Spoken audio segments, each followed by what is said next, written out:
Bismillahirrahmanirrahim. Assalamualaikum warahmatullahi wabarakatuh. Perkenankan kami di sini akan mempresentasikan hasil kerja kelompok kami dengan materi Etika Islam dan Akuntansi dalam mata kuliah Teori Akuntansi Syariah dengan dosen pengampu Pak Misnen Adiansah. Ya. Perkenalkan kami dari kelompok 3 yang beranggotakan Fahrotun Nabila nomor absen 01, Intan Oktaviani Putri nomor absen 02, Muhammad Wafuddin nomor absen 03, dan saya sendiri Mushaf Azam 1 nomor absen 04. Pada materi kali ini kita akan bahas beberapa pokok pembahasan. Yang pertama yaitu etika dan akuntansi, yang kedua kode etik akuntan Accounting and Auditing Organization of Islamic Financial Institution, yang ketiga yaitu etika Islam dalam pendidikan akuntansi, dan yang terakhir yaitu prinsip etika Islam maslahah dan etika akuntansi. Pokok pembahasan yang pertama yaitu etika dan akuntansi. Kata etika berasal dari kata Yunani yaitu ethos, yang berarti watak, semangat, dan sikap sekelompok orang atau budaya. Etika berhubungan dengan moral dan perlakuan dari pernyataan moral. Etika juga menunjukkan filosofis refleksi pada keyakinan moral dan praktek. Etika harus ditanamkan secara melekat dan kuat dalam praktisi akuntansi, karena etika akan memberikan pemahaman dan memberikan perbedaan antara yang benar dan salah, yang baik dan buruk.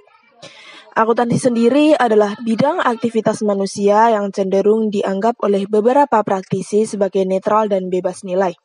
Fungsi pelaporan yang memerlukan penerapan persyaratan teknis yang kompleks, tetapi tidak ada keterlibatan moral di luar kepatuhan terhadap berbagai aturan dalam bentuk kode etik.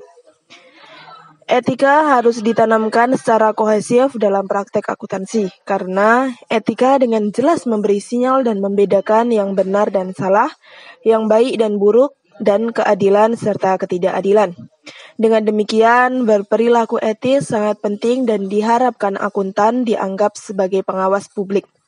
Dalam hal ini, akuntan diharapkan untuk mematuhi aturan kerahasiaan, objektivitas, dan kemerdekaan. Pokok pembahasan yang kedua yaitu Kode Etik Akuntan Accounting and Auditing Organization of Islamic Financial Institution. Satu-satunya upaya penting untuk menetapkan kode etik Islam bagi akuntan telah dikembangkan oleh Accounting and Auditing Organization of Islamic Financial Institution pada tahun 1998.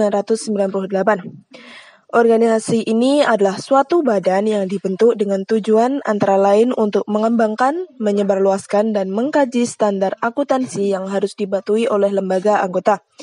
Aturan perilaku etis yang dinyatakan dalam kode ini berlaku untuk akuntan internal, auditor internal, dan auditor eksternal dari lembaga keuangan Islam. Dasar syariah dalam etika akuntansi yaitu integritas, kekhalifahan, ketulusan, takwa, kebenaran, dan bekerja sama secara sempurna. Allah menyaksikan tingkah laku dan tanggung jawab kepada tujuan dasar syariah yang tersebut berdasarkan IIOIVA yang mengembangkan berdasarkan prinsip etika. Kode etik akuntan menyajikan kerangka kerja etis bagi akuntan yang berasal dari aturan dan prinsip syariah. Asumsi dasar dari kode ini adalah bahwa akuntan muslim akan termotivasi untuk mematuhi kode tersebut karena alasan agama dan sebagai sarana untuk mematuhi perintah Allah dan menahan diri dari hal yang dilarangnya. Dalam hal akuntabilitas, seorang akuntan muslim harus mengamati semua tindakannya termasuk tugas profesionalnya dan bahwa dia akan bertanggung jawab kepada Allah dalam hal dunia dan akhiratnya. Seorang akuntan juga bertanggung jawab secara pribadi atas semua perbuatannya di dunia ini dan akan dipertanggungjawabkan di akhirat. Prinsip-prinsip etika akuntan ada 6, yaitu yang pertama dapat dipercaya, yang kedua legitimasi, yang ketiga objektivitas, yang keempat profesional, kompetensi, dan ketekunan, yang kelima didorong oleh keyakinan mengadakan perilaku konsisten, yang keenam profesional melakukan teknis standar. Pokok pembahasan yang ketiga yaitu etika Islam dalam pendidikan akuntansi. Kode etik IIVA digunakan sebagai panduan bagi akuntan muslim dan mahasiswa akuntansi. Nah, dengan adanya etika Islam yang diajarkan dalam pendidikan akuntansi, diharapkan hal tersebut sebagai proses untuk mengajarkan etika dalam kurikulum akuntansi untuk memberikan pentingnya pandangan dunia Islam seperti keyakinan Islam peran laki-laki sebagai khalifah dan mengejar kesuksesan. Pokok pembahasan yang keempat yaitu prinsip etika Islam, maslahah, dan etika akuntansi.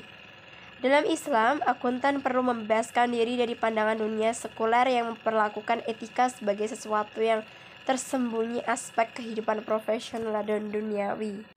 Tujuan prinsip syariah atau hukum Islam adalah terwujudnya kemaslahatan bagi rakyat berkaitan dengan urusan baik dunia maupun akhirat. Mayoritas ahli hukum Islam sepakat bahwa ada tidaknya hukum di seluruh syariah yang tidak berusaha untuk maslahah. Perlindungan atau jamak dari maslahah di sini ada 3. Yang pertama, daruriyat, yaitu manfaat kehidupan bagi agama, keluarga, harta dan akal serta keturunan. Yang kedua, hajiat atau pelengkapan, itu untuk melengkapi kepentingan dan mengacu pada kepentingan pengabaian penyebabnya. Yang ketiga, hiasan atau tahsiniyat, yaitu mengacu pada kepentingan realisasinya, mengarah pada perbaikan dan pencapaian apa yang diinginkan, seperti kebersihan, menghindari pemborosan dan lain sebagainya. Esensial dzurriyyat, lanjutannya ada hajiat dan tahsiniyat. Nah, di sini pembagian maslahat di atas itu sebagai struktur yang terdiri dari 3 kelas yang terhubung satu sama lain dan memiliki analisis rinci yang mengumpulkan 2 aspek hubungan mereka satu sama lain. Sedangkan prinsip-prinsip maslahah berfungsi sebagai hal yang umum, sebagai pedoman mekanisme yang etis dengan menyediakan 3 tingkat pertimbangan yang akan digunakan oleh akuntan ketika menyelesaikan konflik etika. Ada 3, yaitu tingkat pertama berdasarkan keputusan keuangan dan pengungkapan akuntansi. Tingkat kedua, perlindungan publik yang melengkapi. Yang ketiga, kebutuhan untuk mencapai hiasan.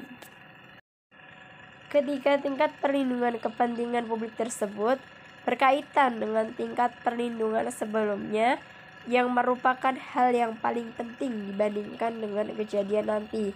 Nah, pedoman ini akan menjadi penggunaan terbatas kecuali sampai akuntan telah diajarkan tanggung jawab dan kewajiban mereka melalui formal pendidikan akuntansi di perguruan tinggi.